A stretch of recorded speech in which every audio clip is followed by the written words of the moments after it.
are Agbeyeye Borborbor Group from Adaklu and Adaklu, currently participating in this year's Borborbor Carnival. We are here to showcase our dancing skills to promote our cultural heritage for Volta and Ghana at large. To vote for us to stay in the competition to emerge as the winners, kindly dial *920 *922# and select option 1.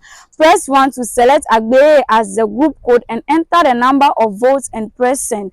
Press 1 to confirm and wait for a Momo payment confirmation. A vote is just 1 Ghana cedis. For more details, call us on 024 52 57 046 or 024 9671027. Agbeyeye, Agbeyeye, Agbeyeye.